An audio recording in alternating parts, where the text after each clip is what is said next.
Yeah, we'll get a little bit at the beginning. Okay, and then share screen, right? Yeah. Because some people might be watching online. Yeah, thank you. No worries. Actually, it might be a good idea to share that screen. And let me make sure it's recording. Yep. Oh, there you go. Yeah, it's still recording, right? Okay. Yeah, let's check. Let's just make sure we check. If you make this really big, it seems silly. Oh, see, there's stop share. I don't stop video. So it's sharing now. Okay, and I'm gonna make it big. This one. Yeah. There. So it should be sharing that. Right. You share the screen? No, right? No, I just want to see if it's recording. Oh, how do we? Looks like I think it is. Look, that sign there. Isn't that recording sign? Are we good? Oh, thank you. All right.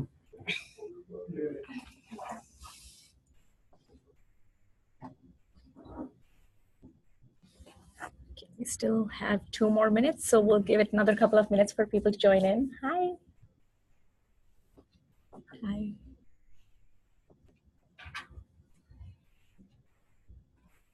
Did anybody, has everybody signed in? I'm going to follow up with you afterwards. So,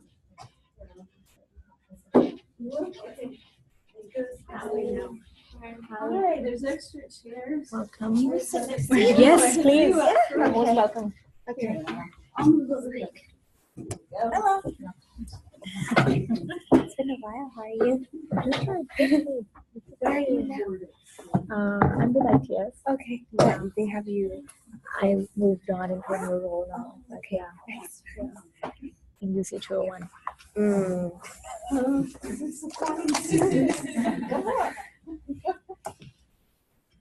Right. I know we still have 1 more minute, but can we just go around the table and say our name and maybe the department if you want to, because I know a lot of faces already, but some of the faces are new, so it would be great if you can just go around the table and say our name. Just click on that big square for a second.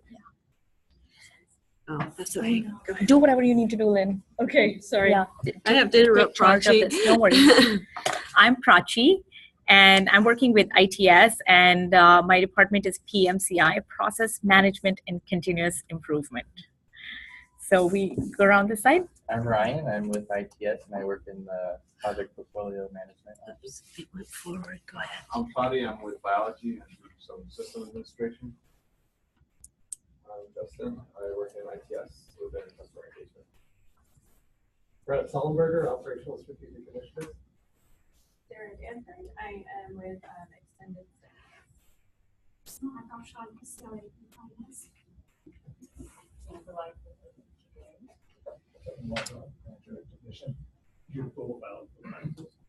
Mercury Minerals, project portfolio management. Chief Ferguson, EDC business office.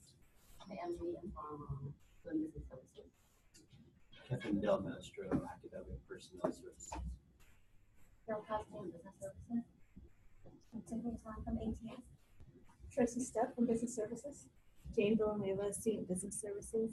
Justinian, Student Business Services. Awesome. And I know Erin joined us right there in the back. So we're just saying our name and the department that we belong to. Awesome. So I'm going to go ahead and get started. All right.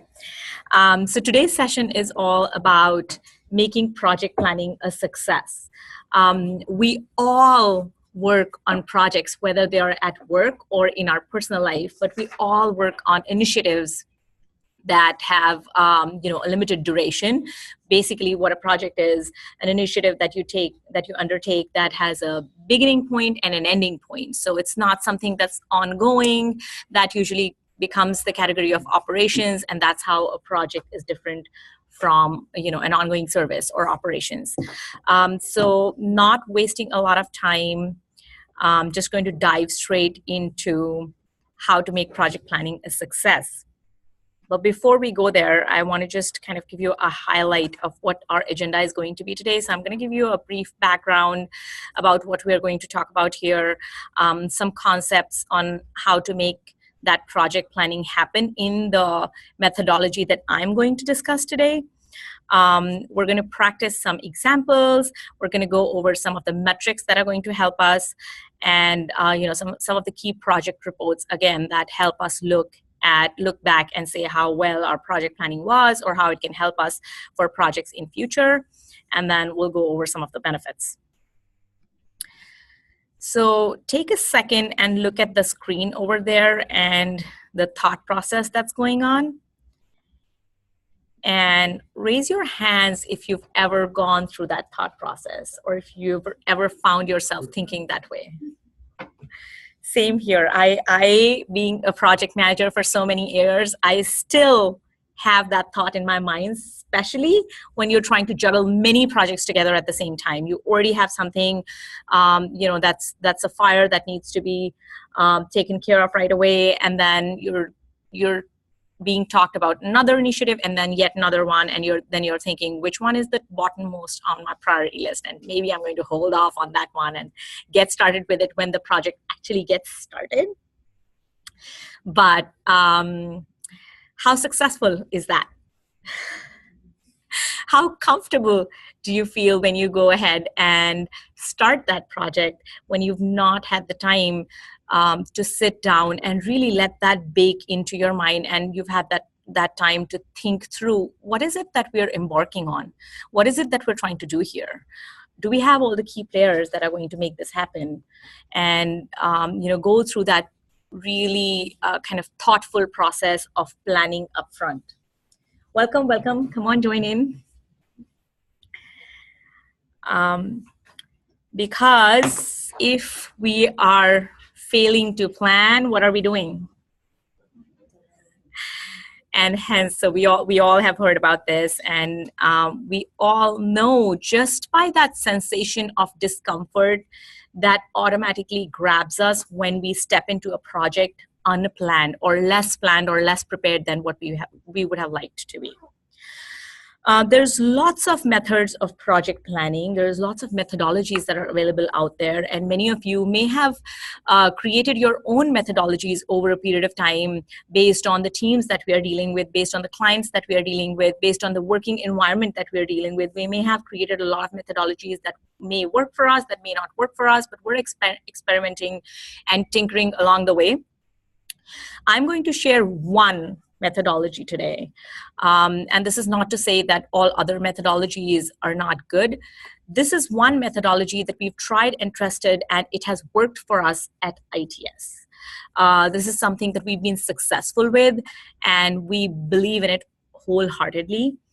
One of the key pillars of this methodology is that it's totally data-driven. So, a lot of us coming from the Lean Six Sigma background, coming from the process improvement background, I think we'll be able to relate to it, because it says a lot about, real data gathering about projects that can not only help us see what our current project looks like, what the storyline of the current project is, but also help us guide into the projects that we are going to undertake in future.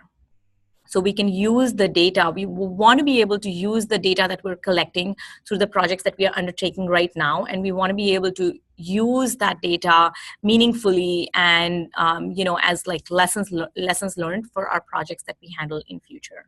And that's one of the main kind of philosophy behind this methodology. I'm throwing the word ITS Pro out there just because that's the tool or that's the methodology that we're using it at ITS. We're calling it ITS Pro because that's the tool we're using to make that methodology happen through that tool. But throughout this session, you will not need to worry about what that tool is or how that tool works. This is just something, I just wanted to throw that name out there just in case you're curious in future and you want to know more about that tool and how we are managing that tool in ITS. You can always get back in touch with me and I can walk you through more details of what that tool looks like and how we use that methodology through that tool. But what we are going to discuss today is that project management methodology, that philosophy based on which this tool is built. So this is a comprehensive methodology that is based on, a real assumption that at the workplace where we work, where we handle projects, our most critical and our most precious resource is the time of the resources, that are spending time on these projects, that are working on planning, executing, delivering these projects from day to day. So keeping that in mind, this methodology has been created, and taking that into account, that time is our most precious resource, we've used that to feed it into our project management methodology. How will this help? There are multiple reasons why we like this methodology and how it is helping us, and we're hoping that it'll continue to help us in this direction. We are hoping to improve our collection of data about our projects by using this methodology. We are trying to manage our timelines better. We're trying to manage our timelines in a more predictable fashion by using this methodology. We're trying to come out with deliverables in a more repeatable fashion. So many times our projects, in one corner of the department, someone has already invented the wheel, and in another corner of the same department or a different department, someone is trying to do a project that's very, very similar, and yet they are not necessarily familiar with a similar project that has been going on in the background in a different portion of that department, and therefore we're not necessarily able to leverage the lessons learned from each other. This methodology kind of allows us to gather that data, use reports, and manage that in the background. We want to be able to increase team effectiveness. We want to be able to understand what our common roadblocks are. And why we want to understand what our common roadblocks are, for example, if you're dealing with a specific client, and over again, every time we do a project with this client, we observe that our requirement gathering is always taking a long time. It's taking longer than average. Then that's an area we know we can do something about. We can probably improve our process for requirement gathering in that area. We can see, what would benefit that client, or can we standardize the requirement gathering process with that particular client so it's familiar to them every time, a team is going and working on a project with them. So there is opportunities that we want to gather through this project methodology to see what those common roadblocks are, so we can work to kind of improve them for the future. And then we want to gain insight, like I said, to figure out what our most productive ways would be to spend our continuous improvement efforts. So you all have probably engaged in a project in either a team member capacity or project manager capacity, or in the capacity of a service leader or someone who is responsible for making sure that the project is successful. What are you thinking when you're trying to make a project successful? Or let me take a step back. When a project is presented in front of you, what are the things that come first to your mind? What are the different things that you're thinking about? Resources. What's that? Resources. Resources, yes. Team members.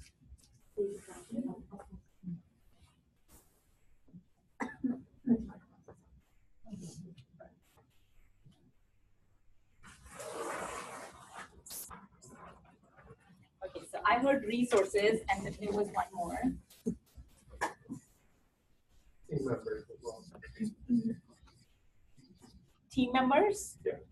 So resources, which means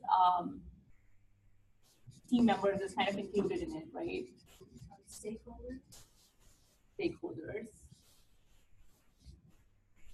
Timeline. What's Timeline. timeline?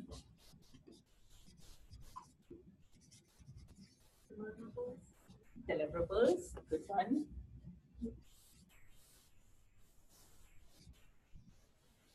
Okay.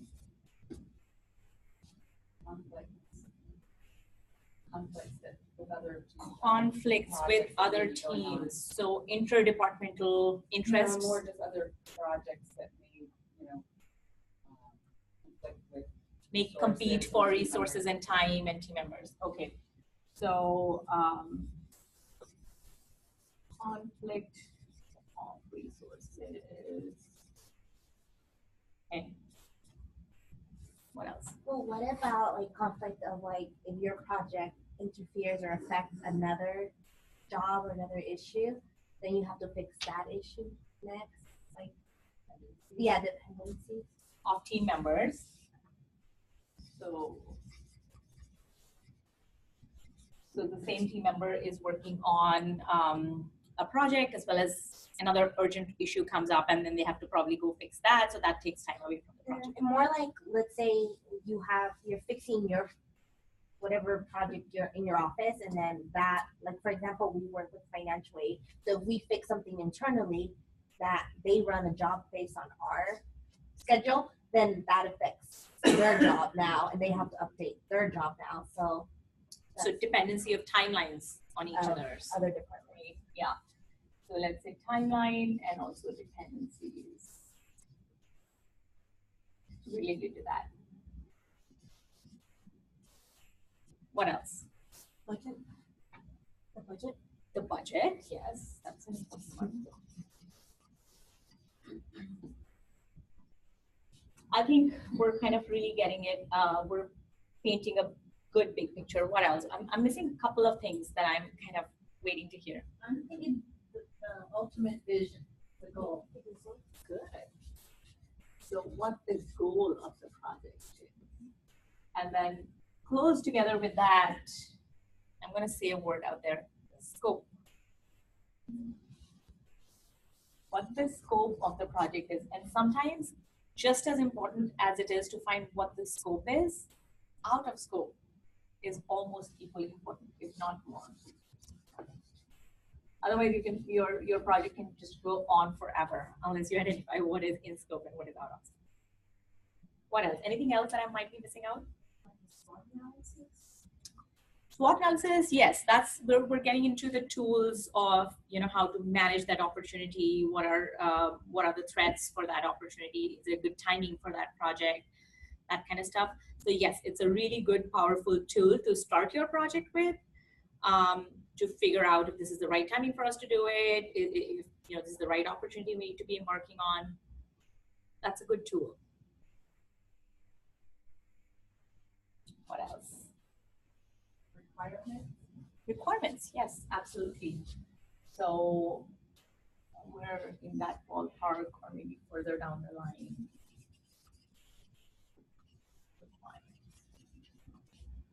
So I think we painted a really good picture of what are the things that you need to be thinking about if you're a team member or a project planner or someone who's kind of trying to make sure that this project is successful. So, or even if you're a stakeholder, if you're a really key stakeholder that wants to make sure that that project is successful.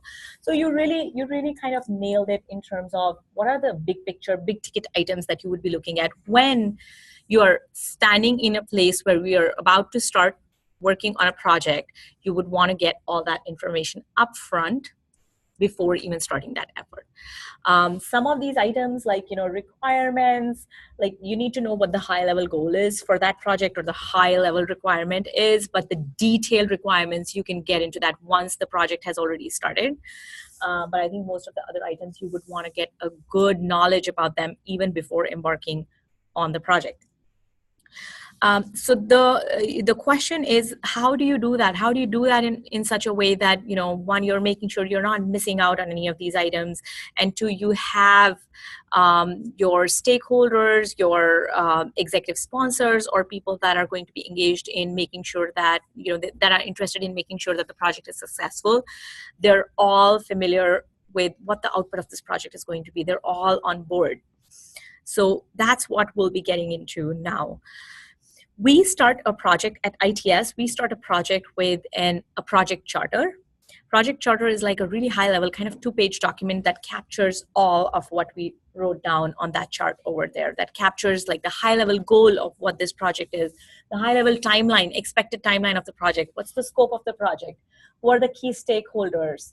And what the budget is going to be and where that is going to come from. So we always start a project with a project charter that helps us capture all that information and put that in front of the senior management team and get their buy-in even before we embark on a project.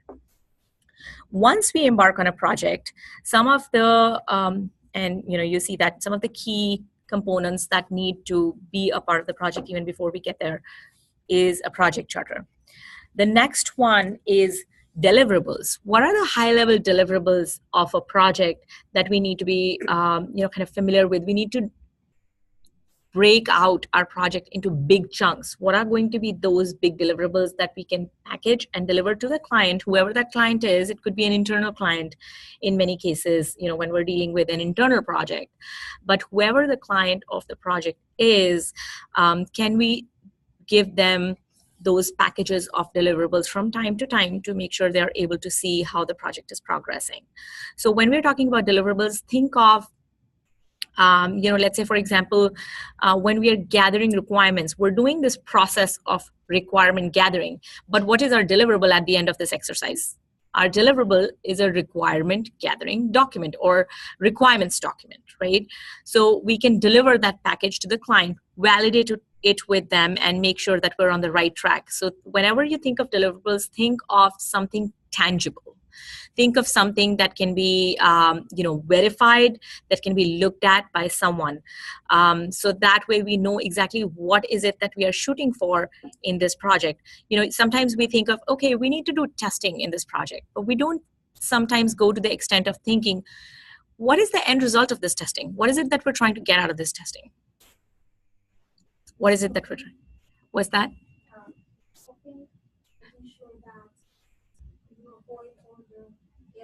We're trying to do mistake proofing. That's right. That's our goal with doing testing.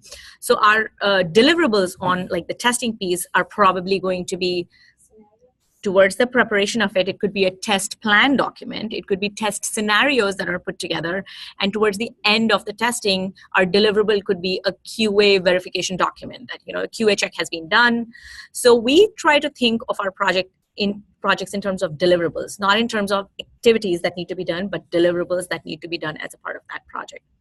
Then we break those deliverables down into tasks, and I'll be talking a little bit more in detail about that.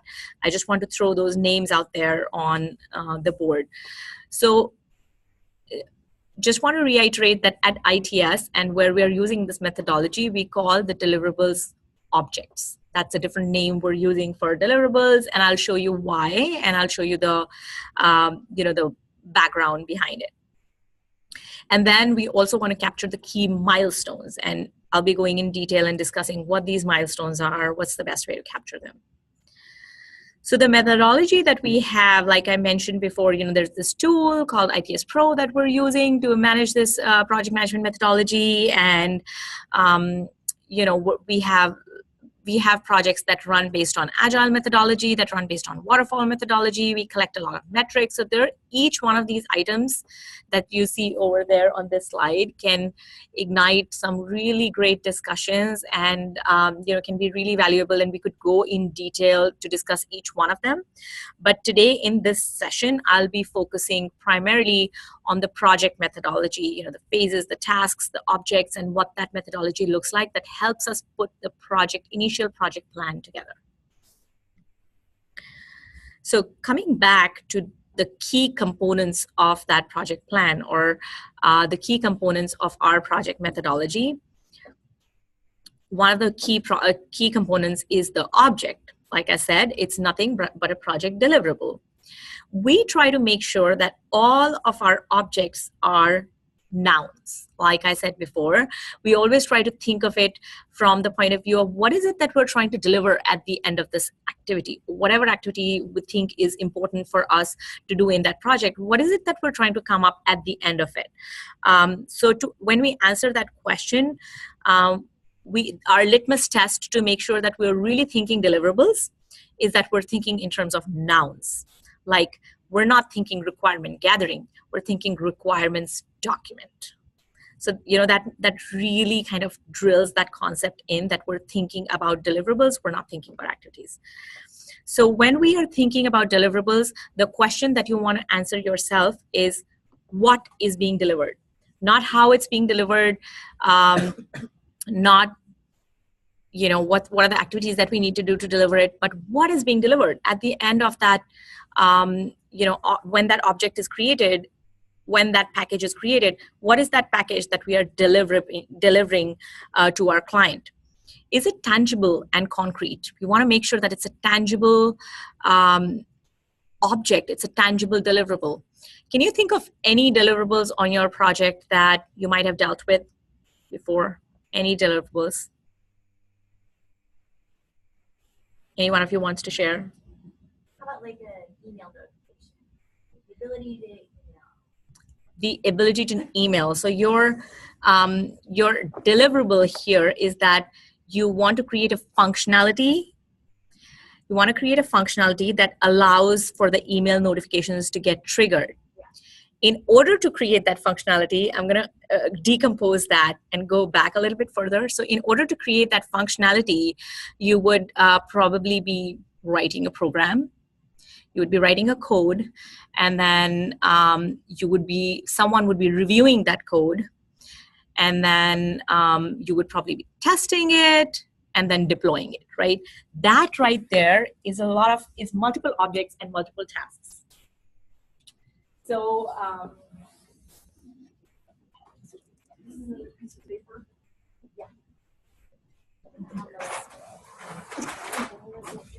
bought it. let's put it up here just in case. Okay, so we want to, our end result is that we want an email notification that gets triggered as a result of an activity or as a result of something that's happening. And so that right there requires us to write code. We want to do some kind of programming. So one of our deliverables would be that program that makes it happen. So writing that code, but what the end result of that writing that code is that program. So that's our deliverable.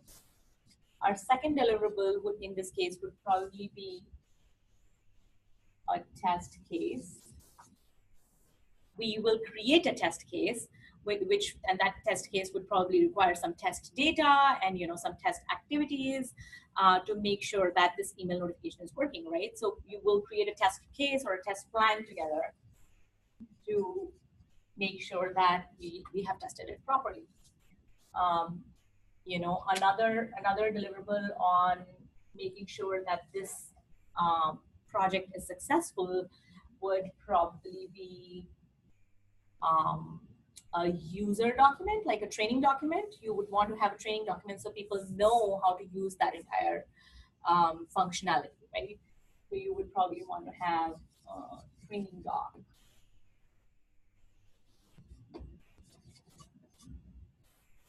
And then ultimately, if it seems like a functionality that you may be able to deploy with just kind of sending out a notification to people that this functionality is now in action, and so people know about it, that now it's working and everything is okay with it. And so that might be your communication plan, right? Because you want to make sure that the communication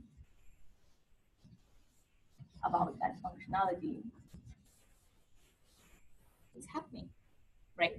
So that right there is probably 4 deliverables that you're going to want to track to make sure that this functionality is successful. So I'm going to give you some examples of what deliverables look like. A requirement specification document, we already kind of explored that a little bit, could be a deliverable. An application prototype could be a deliverable. What do you think of an application prototype when you think of that as a deliverable? Let's say, for example, if you're trying to create a website, one of the functionalities of that entire website or one page of that website that you're trying to build could be a single deliverable.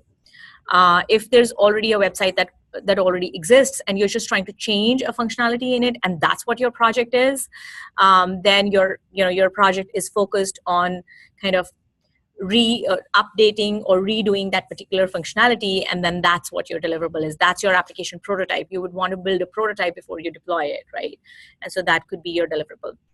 Creating a test report could be a deliverable. A communication plan could be a deliverable. A unit test plan could be a deliverable. So all these are deliverables.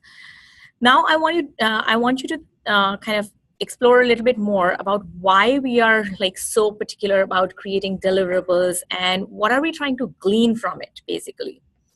So attached with each one of these deliverables is an object type. in our methodology, whenever we create an object, we select an object type along with it that allows us to kind of categorize that object in a specific category.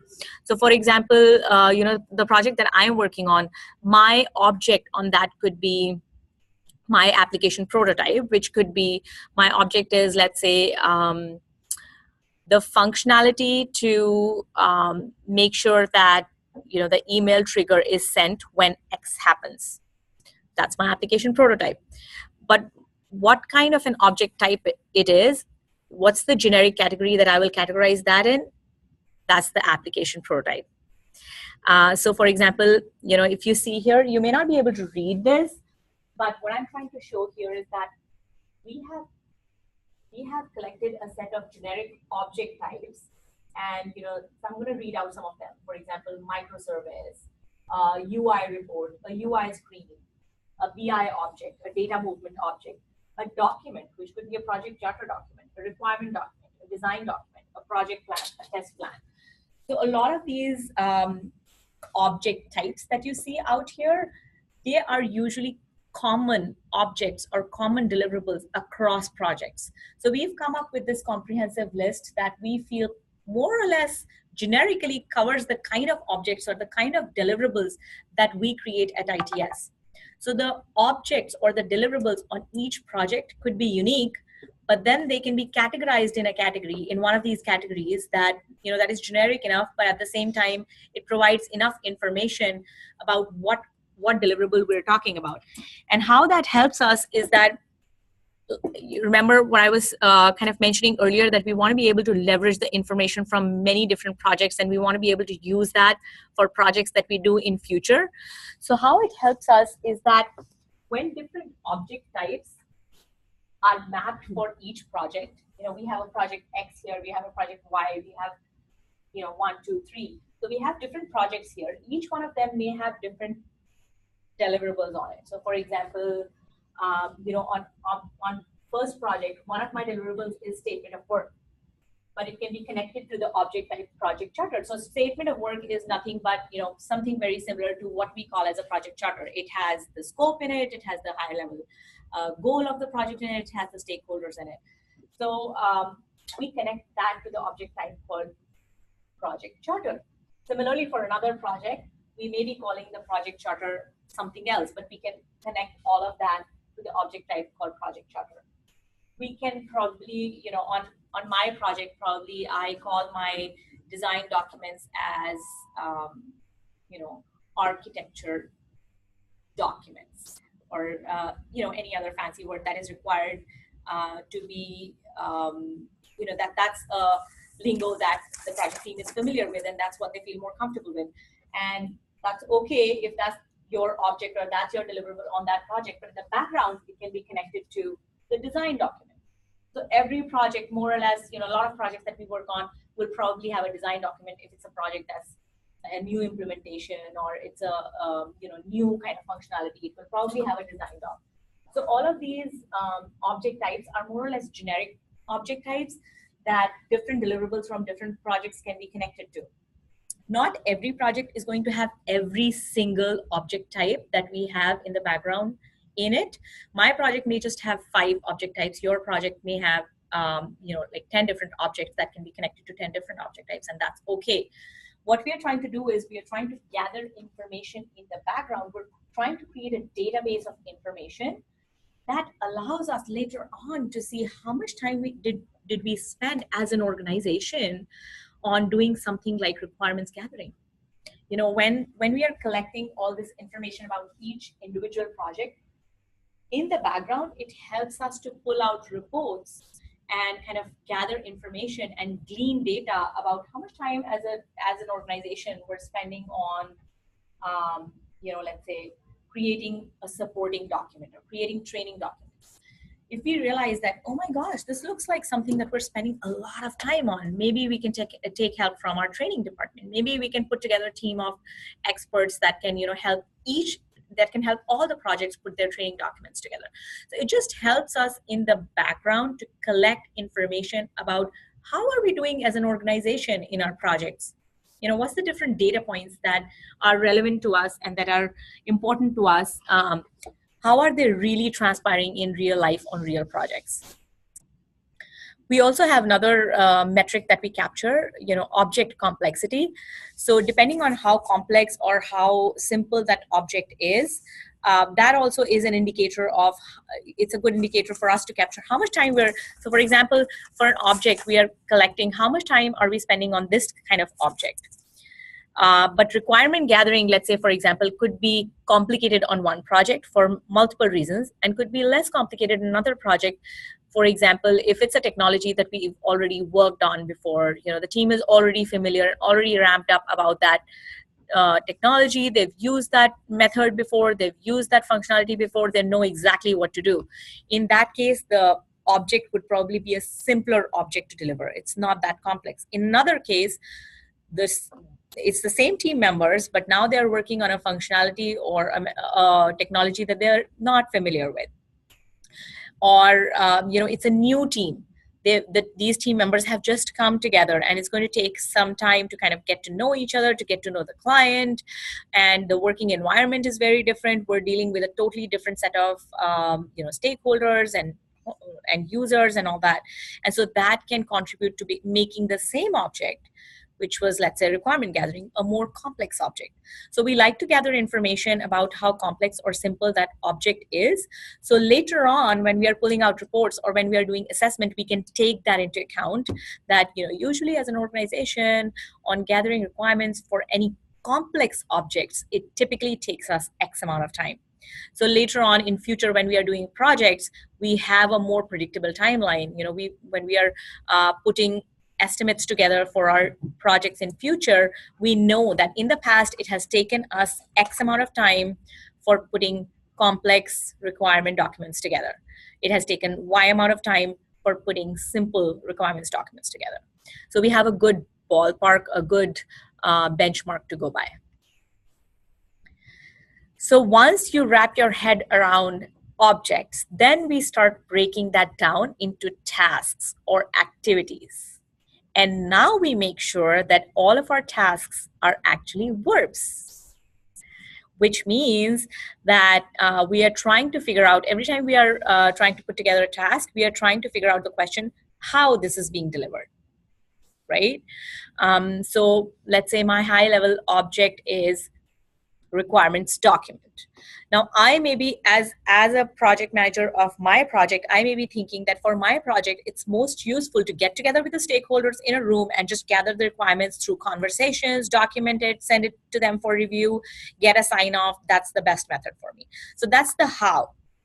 As a project manager of a different project that you might be dealing with, maybe you're dealing with a project that's much more massive, than a project that I'm dealing with, or it has a different audience altogether. And it might be more useful for you to have one-on-one interviews with each stakeholder, gather the requirements, and then, kind of compile them together and go through a multiple round of reviews and then eventually arrive at a requirement document that probably looks very different from my requirement document.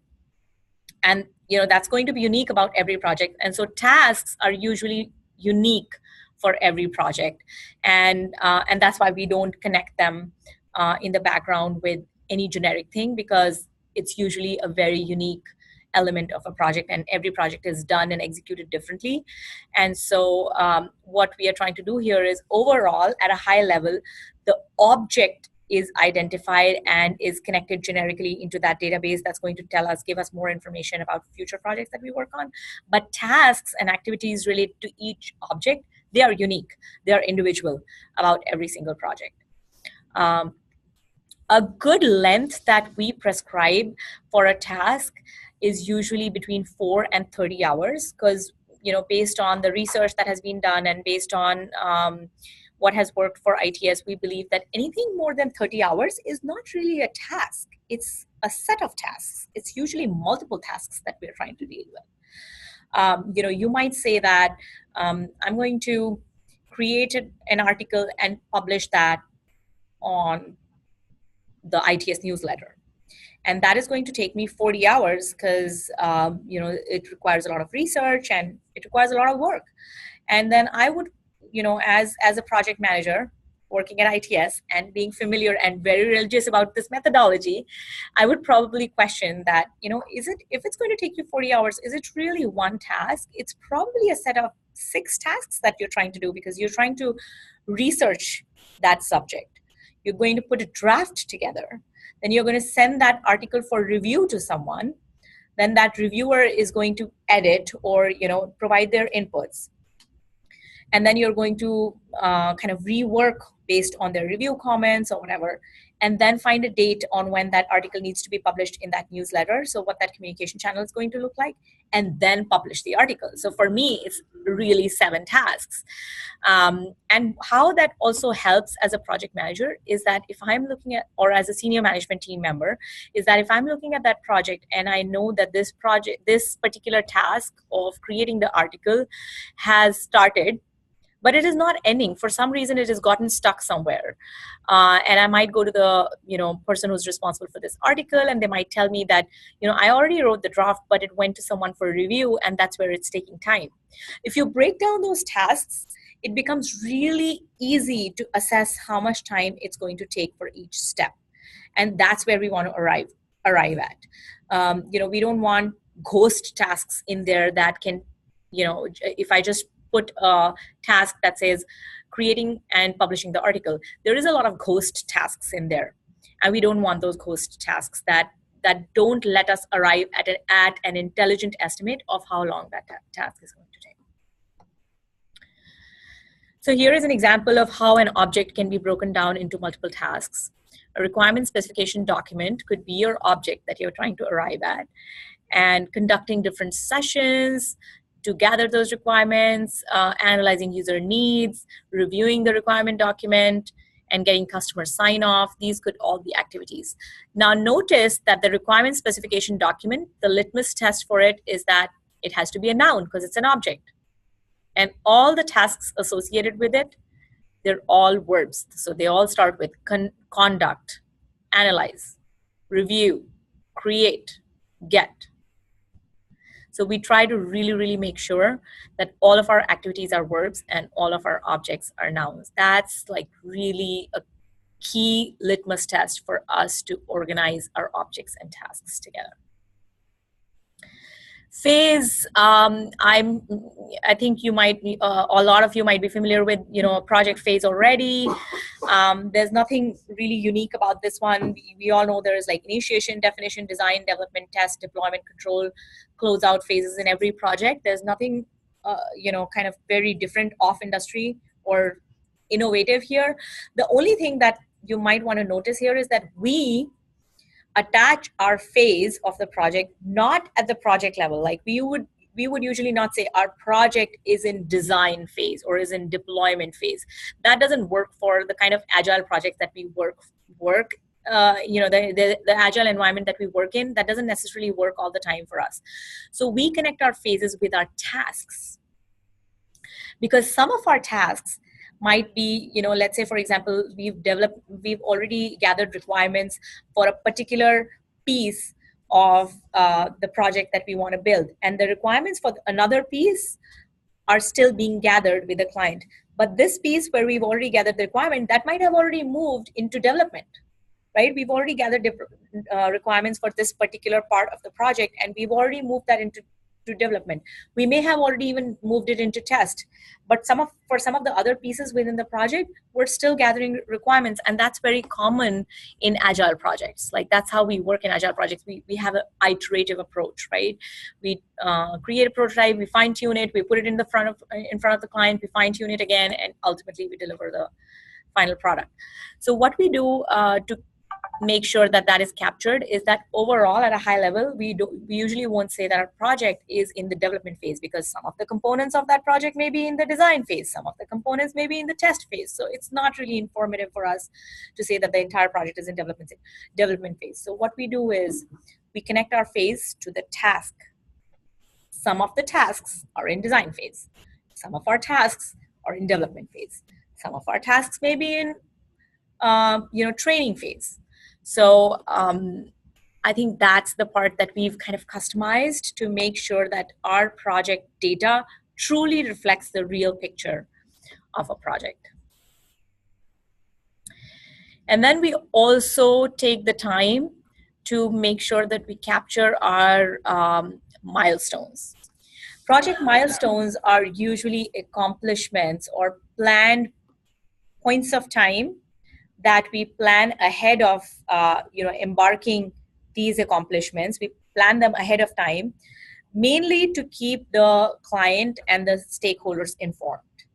Like the key role of milestones is to make sure that we are reporting meaningfully on our project. So, upfront, if we say that our milestone is going to be hitting the project kickoff meeting at X date, and then hitting the mark of development on Y date. So we're trying to plan upfront, and we're trying to put these key milestones together. These give us opportunity to get back to the client and say, all right, we are on track, we are doing how we planned. Or we can say, we planned this, but then we met with these unexpected circumstances, and now our updated milestone date for that milestone is this. But it creates an opportunity for us to get back to the client and keep them informed about how the project is doing, and kind of take that anxiety or that angst out of, I have already started the project, but I don't know how it's going. Like, I don't know what's happening on the project. I don't know what the project team is working on.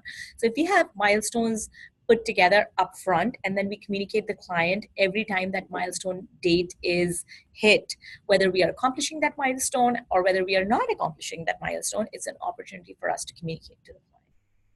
I was just going to say too, it's also an opportunity for the project manager to understand what the expectations are of the stakeholder or client, right? Absolutely. So that when you set those milestones, if you're saying these are milestones, right? They say, oh, I thought that was going to be done by April. No, exactly. So it's an opportunity for that. I think that's a great point. It's a great opportunity to really have those real negotiations, real conversations about setting expectations about what this project is going to look like.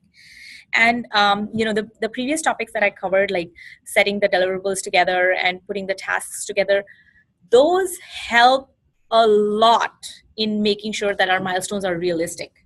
Because so many times, if you're going by your past experience or, just putting a high level project plan together, but you don't necessarily have all your deliverables accounted for, or your tasks accounted for, even seasoned project managers are likely to project more ambitious milestone dates than what is realistic. We're always trying to accomplish more than what is real. Like it is said many times before, that when we project plan for robots doing that work, not necessarily humans doing that work. So putting the objects and tasks together helps us take that into consideration. What are so many human aspects that are going to play into a picture when this project plan is being put together? It gives us an opportunity to put all those tasks together and build milestones more realistically than what it could be without taking into consideration those deliverables and decomposed tasks. So now that you're all masters of project planning, let's try to do it. Let's try to make it happen. Let's get some practice on it. What do you think? Are you ready? Okay, awesome. So we're going to start from here, and we're going to say number 1, 2, 3. And each one of the teams, so all the ones are going to get together on that side, all the twos are going to get together on this wall, and all the threes are going to get together on this wall. And then each one of us has a project, and then I'm going to tell you exactly what we're going to do when we go and take a look at our projects. We basically have a project goal, a high-level goal for each project defined. The team number 1 is going to take making a peanut butter jelly sandwich. Team number 2 is going to take the project putting together a collection of 10 favorite books. Team number 3 is going to take the project making my dream flower garden. And what we're going to do is, for each one of these projects, we are going to identify at least 2 objects, which means 2 deliverables for each project. And for each object that you identify, we're going to create at least 2 tasks. So 2 objects and 2 tasks for each object, which means overall in that project, you're going to have at least 2 deliverables and 4 tasks. Is that clear? Any questions? Do we all understand what the exercise is? Okay, awesome. So we're gonna start saying our numbers, and then we'll get up from our seats, stretch out, and then go to our different projects. 1, 2,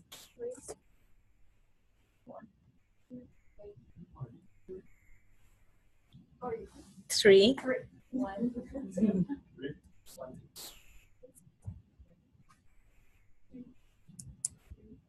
1, 2, 3. 2. I'll go to team 2. All right. Let's all stand up and stretch.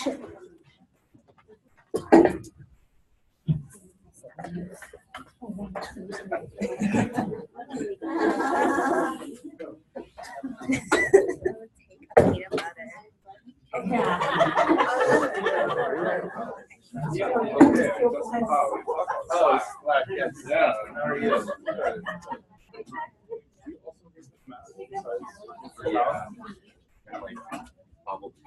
Yeah, I always see you charging around, but I never connected you with Cal.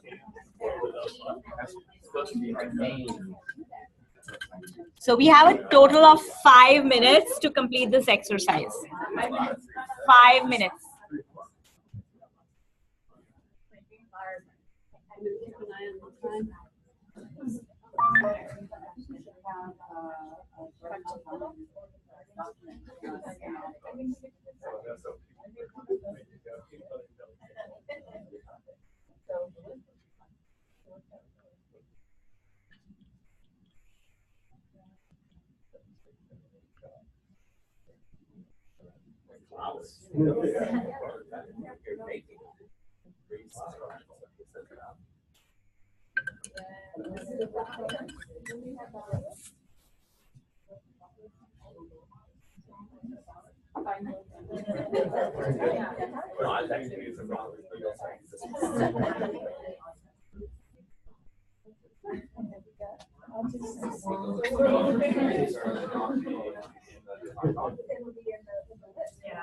Well, in the object design, the schematic would actually be an aerial view.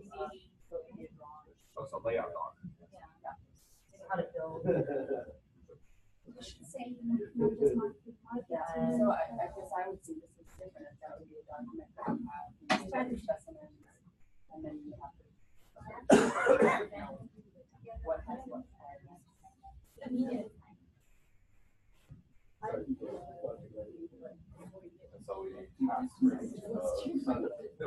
oh, it just need what markers measure space that you have available.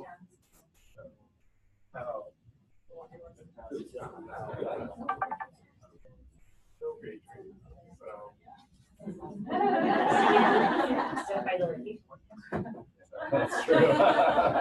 That's good. I need to get out of here.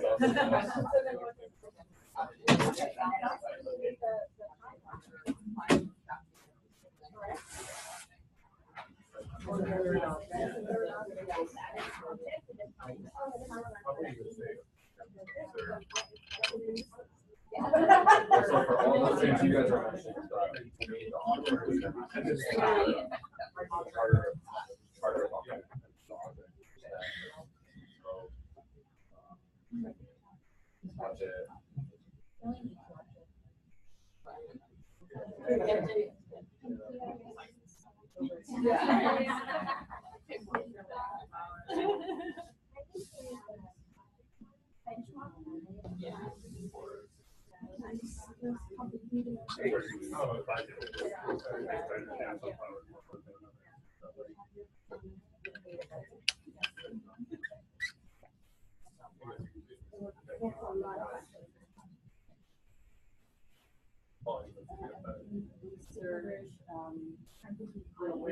Where the garden is, so that helps you.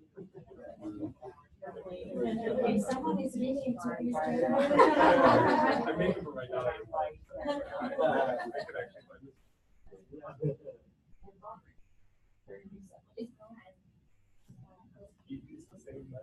If you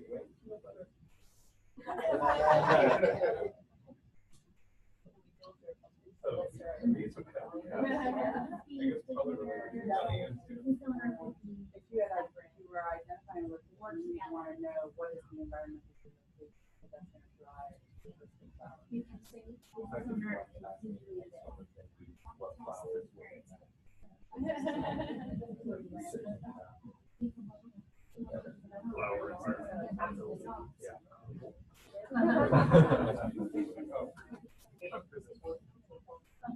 Well, yeah, create a list of flowers that would survive that environment.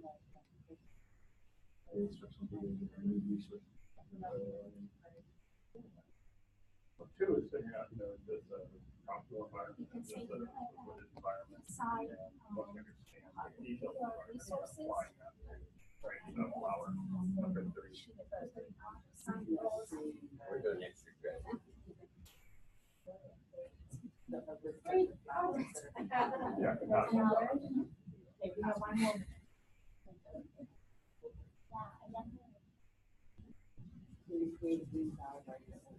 yes. Because those are nightmares. I was doing that.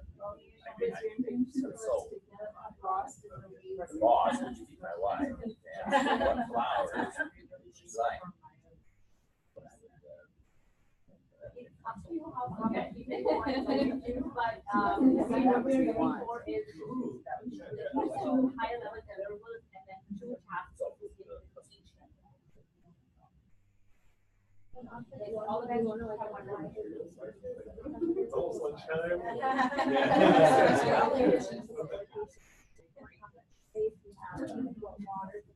You guys want that? Yeah, You guys want to read the first one? Yes. We have number one. Okay, so pick the person that you want to represent.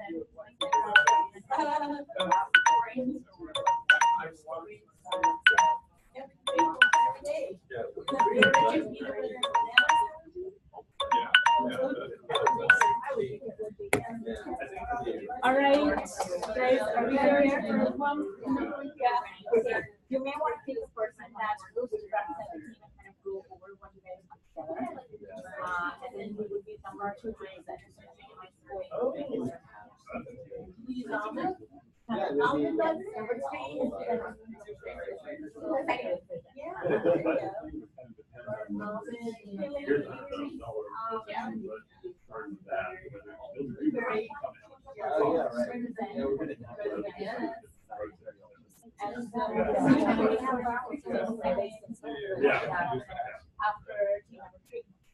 So are we saying that we'd rather not have budget in our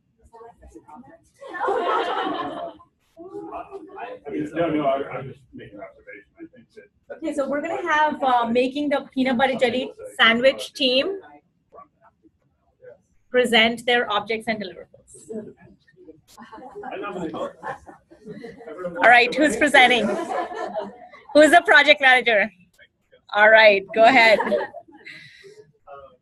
So our project is to make a peanut butter and jelly sandwich. The deliverables, we wanted training documents or standard operating procedures for making a PB&J, having an instructional video, and then a marketing strategy around disseminating these. Awesome. So each one of your deliverables is a noun. Amazing. Great job. And so that was a noun. So we needed action words. We kind of had to revisit that and make sure that tasks were hitting the preferred lexicon. Yes. So first, we're going to decide steps for making the standard operating procedure of peanut butter and jelly sandwich. The way we're going to do that is through conducting a research. We're going to watch how Kevin makes it versus how I make it. Then benchmarking, the volume of peanut butter, crunchy or smooth. Building a team to help perform these tasks, run a design plan and run a design experiment, and then also develop guide and allergy alternatives. For the instructional video, so these kind of cover tasks related to the first two deliverables. Specific to two only is hire the video talent and write the script. for the video, constructional video, and then third, we're going to gather results and feedback. Awesome. That sounds like some peanut butter jelly sandwich. That's amazing. Great. Awesome. So all deliverables, nouns, all tasks, verbs. Thumbs up? Yeah. All right, awesome. So we're going next to making my dream flower garden. So for the two objects that we identified for this project, one is the garden design document. And the second object is the list of flowers that we want in our green garden. The task associated with object one is measuring the space that we need to create this flower garden and then identifying the location. And then the task in object two is creating a budget for the list of flowers that we would want, researching the types of environment that would be good for the flowers, and then creating a list of all the compatible flowers. Awesome. So both objects, noun, design doc, and list of flower documents, and all tasks are verbs. Thumbs up? Awesome. All right. So team number 2, they're presenting, putting together a collection of 10 favorite books to read. So our first object is the project charter, which encompasses a variety of items such as identifying like who's our audience. Is this 10 favorite classics for elementary school students? Is this for adult readers? Sort of what's the audience, what's the purpose, what's the goal? And so doing tasks 1 and 2, having a conversation with the business owner and identifying and meeting with the stakeholders, both with the goal of getting that project charter fully fleshed out. Object 2 is then the list of potential books. First thing that we would do after identifying the purpose and audience would be research the favorite books for that type. Do that in a variety of ways, whether it's Google, a survey, etc. And then once you have a sort of brainstorm list, then you would rank the books and figure out which ones to have. Nice, amazing. So list of favorite books, that's object number 2, and object number 1 is project charter. Both of them are nouns and all of your tasks are verbs. Awesome, thumbs up. All right, let's come back together to our seats. That was amazing. So I think you kind of all get the idea that it's no rocket science. It's pretty simple. I think the key is just keeping it consistent, that every time you put deliverables together, you always want to think of nouns. Every time you put verbs together, every time you put tasks together, you always want to think verbs. So that's really, the foundation of this methodology. Now we're moving on to the key component of the story that each project tells at the end of, when the story is complete, or even while you're in progress, about the goal of that project, about the timings and deliverables, and does that entire story speak to you? How much drama was involved in that story? So how we are doing that at ITS is by gleaning the metrics related to these projects.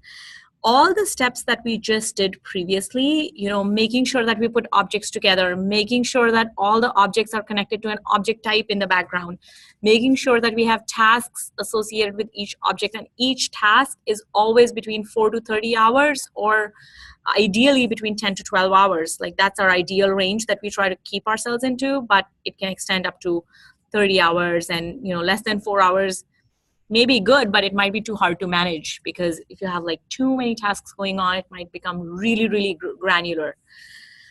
So that's why the guideline. But doing all of that and making sure that every time a task is completed, we log our time to say how much time was actually spent versus how much was estimated in doing that task.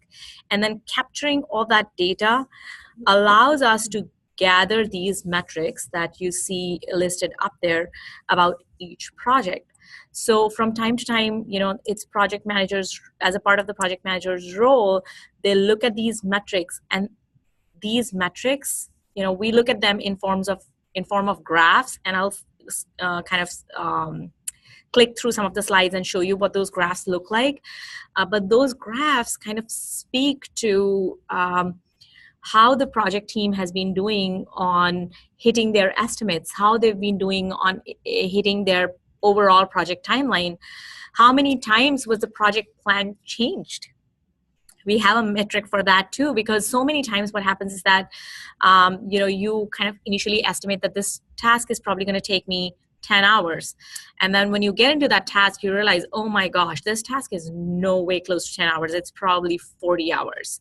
And then you change that estimate. And then, you change it again and you change it again. And so, and the end, even if you've met the estimate that was finally put together for that task, it doesn't really mean a lot because you've changed that metric so many times that you haven't really been able to capture, kind of how much time it would take for you to do a similar task in future.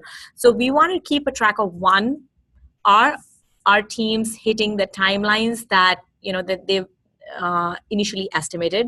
Secondly, how many times are we changing the project plan? Because both of those metrics combined together give us a really good idea to keep those metrics in mind to plan for future. So we keep that in mind. We also have a metric to see how many times are our milestones, how many times are we hitting the milestones, how many times are the milestones changing. So if you see metric 1 and 2 kind of represent hitting the tasks, how good we are on those estimates, and the second metric represent how many times the project plan is changing, and then 3, 4, 5, and 6, 7 are kind of replicates of that. I'll go over what I'm trying to say here. So these two metrics show how well are the teams hitting their tasks.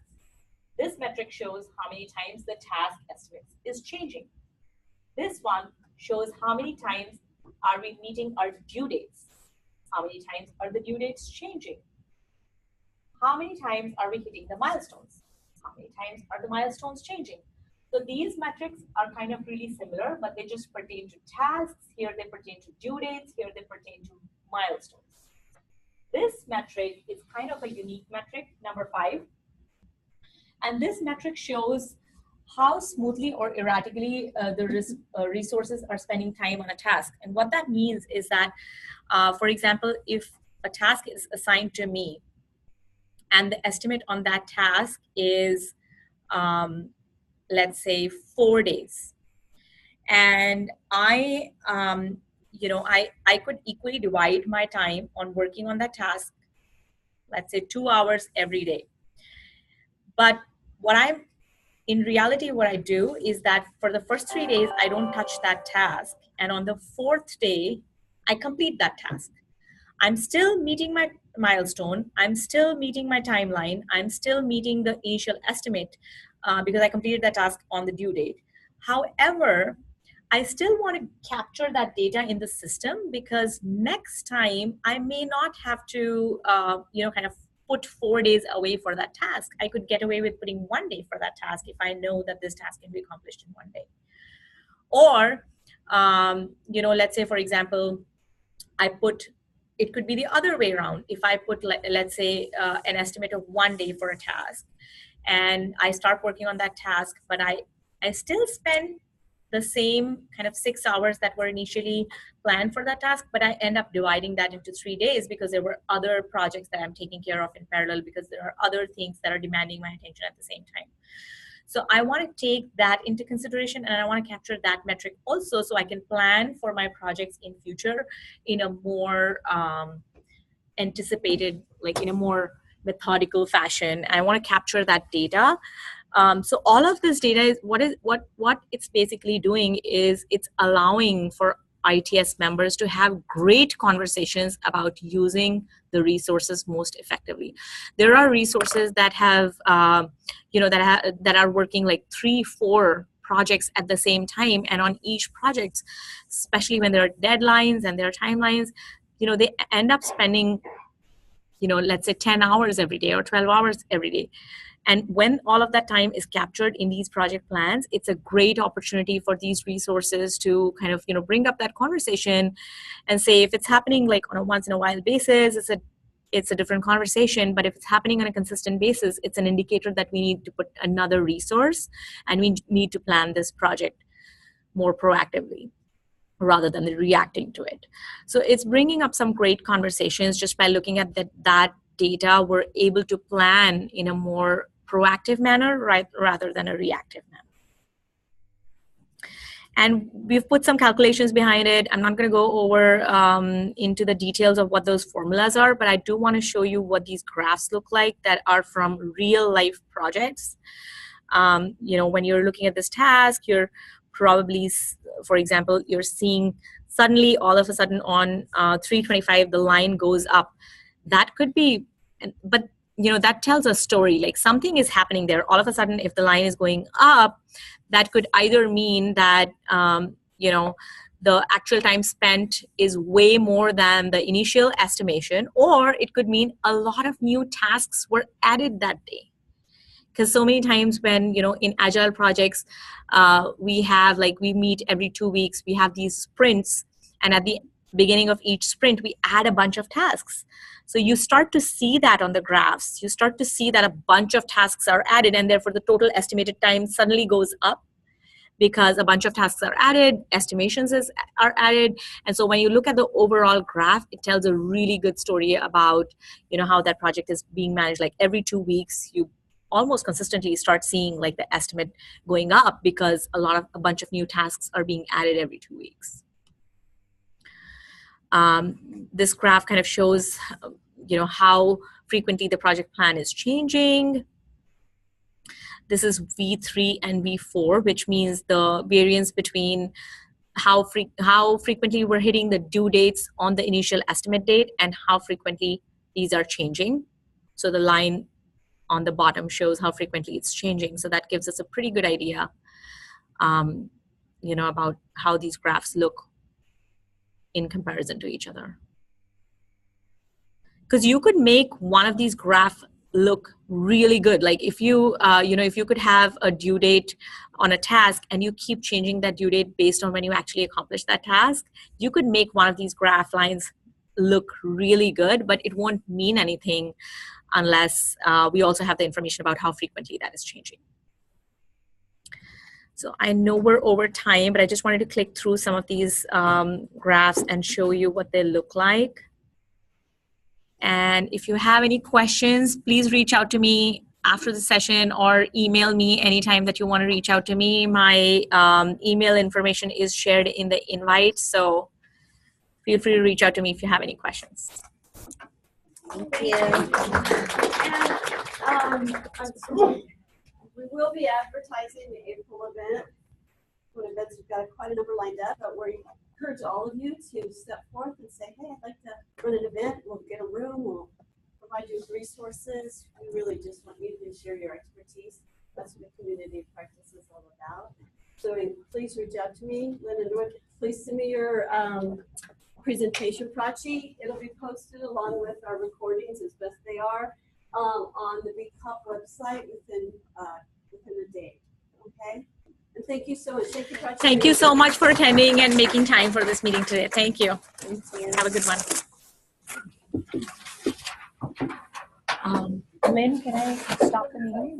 Yes, please go ahead and stop, and I will. Thank you, folks on the Zoom, for attending. Appreciate it.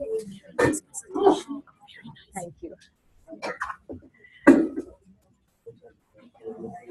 Yeah.